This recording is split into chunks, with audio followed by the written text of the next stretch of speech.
Assalamualaikum warahmatullahi wabarakatuh. Hai semuanya, apa kabar? Semoga kalian sehat selalu ya. Dan jangan lupa tentang protokol kesehatannya. Sebelum kita memulai pembelajaran hari ini, alangkah baiknya kita berdoa sesuai dengan keyakinan masing-masing. Berdoa dimulai. Amin. Walaupun kita di rumah aja, kita harus tetap semangat ya untuk menjalankan pembelajaran jarak jauh. Dan kalian jangan lupa untuk mengerjakan tugas, absen, dan menonton video pembelajaran yang ada di YouTube SMA Widya Manggala. Ingat, ini sangat penting untuk penilaian kalian, dan doakan semoga pandemi ini, corona ini cepat selesai dan kita semua bisa kembali lagi seperti biasanya. Oke, minggu lalu kita sudah membahas tentang pembangunan berkelanjutan yang ada di Indonesia. Minggu ini saya akan membahas tentang perencanaan tata ruang wilayah.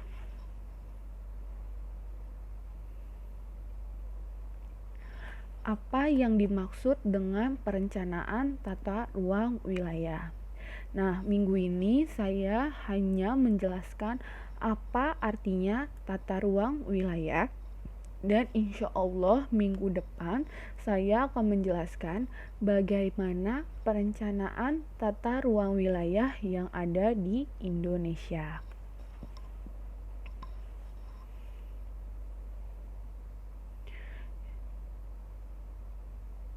Yang pertama di sini ada konsep rencana tata ruang wilayah atau pengertiannya.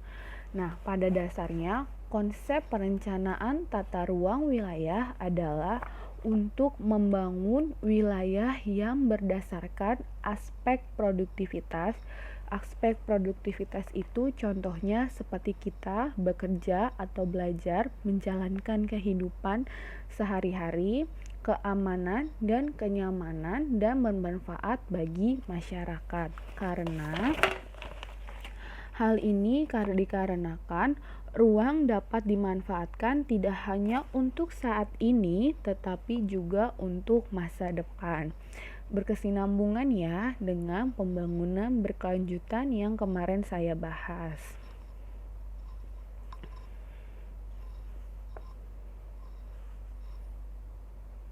Nah, berdasarkan Undang-Undang Nomor 26 Tahun 2007, maaf di sini sudah saya tulis, kalian catat ya, Undang-Undang Nomor 26 Tahun 2007 tentang Rencana Penataan Ruang. Perencanaan tata ruang adalah suatu proses untuk menentukan struktur ruang dan pola ruang yang meliputi penyusunan dan penetapan rencana tata ruang. Nah, di sini perencanaan tata ruang ini dilihat dari fungsi wilayahnya, sudah digunakan sesuai dengan fungsi wilayahnya apa belum. Nah, nanti akan saya bahas di minggu berikutnya tentang fungsi dari tata ruang wilayah yang berkesinambungan dengan pengertian perencanaan tata ruang ini.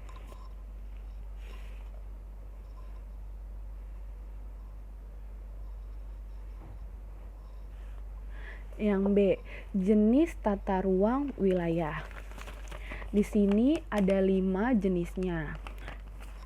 Yang pertama ada sistem. Sistem ya, kalian tahu kata sistem kan? Sistem itu udah seperti kayak rencana. Nah, sistem wilayah. Sistem wilayah ini adalah suatu sistem yang dilihat dari jangkauan pelayanan atau fasilitasnya yang digunakan di suatu daerah. Nah, kalau wilayah ini dilihat dari daerah. Nah, yang kedua ada sistem internal perkotaan. Internal kalian tahu ya, di dalam artinya. Sistem internal perkotaan adalah sistem yang dilihat dari jangkauan pelayanan atau fasilitas yang digunakan di dalam kota. Dilihat dari kota, contohnya kota megapolitan seperti apa. Nah, misalnya di daerah Jakarta, itu kota megapolitan ya. Nah, yang kedua ada fungsi kawasan. Pasti kalian tahu arti kawasan. Kawasan itu adalah tempat ya. Kawasan lindung. Pasti kalian udah pernah dengar kata kawasan lindung.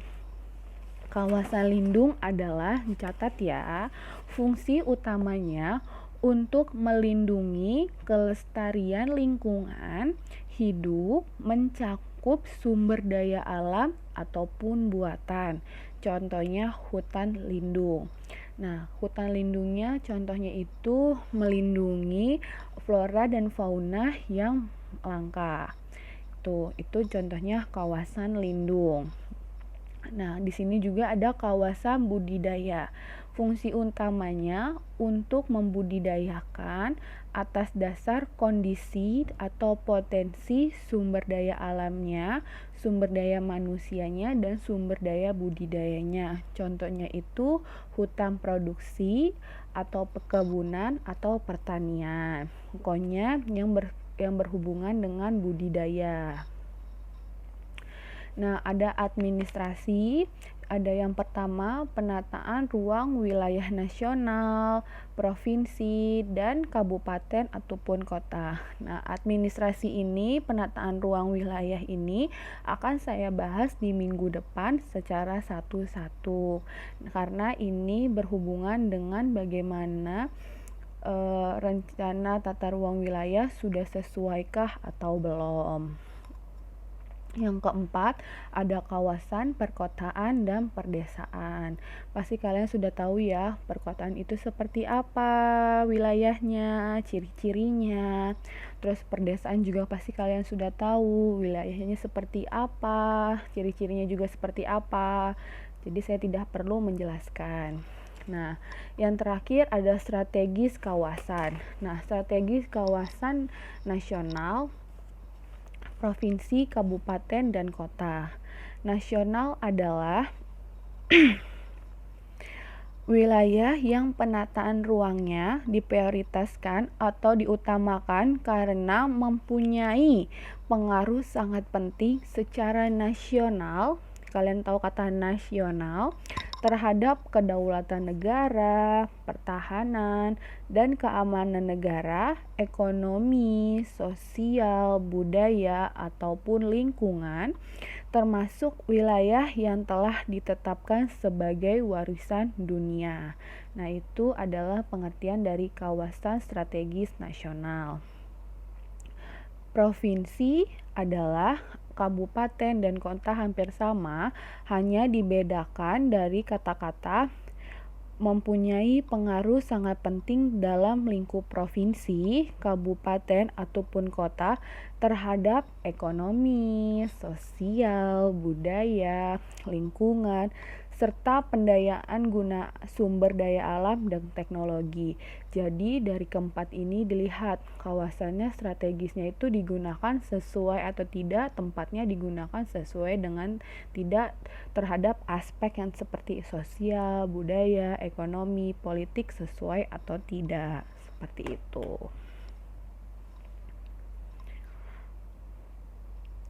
Nah, di sini ada fungsi dan manfaat dari penataan ruang wilayah.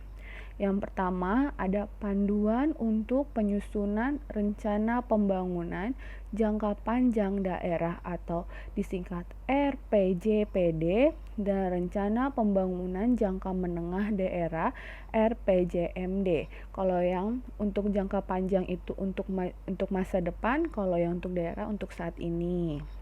Yang kedua, panduan untuk pemanfaatan ruang dan pengembangan wilayah provinsi. Yang ketiga, panduan untuk mewujudkan keseimbangan pembangunan dalam wilayah provinsi.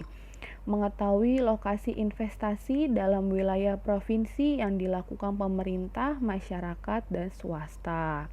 Yang keempat, pemanduan untuk menyusun rencana tata ruang strategis provinsi. Dan yang terakhir, dasar pengendalian pemanfaatan ruang dalam penataan pengembangan wilayah provinsi. Ini bukan hanya terdapat di provinsi saja, maaf, tetapi daerah kabupaten maupun kota.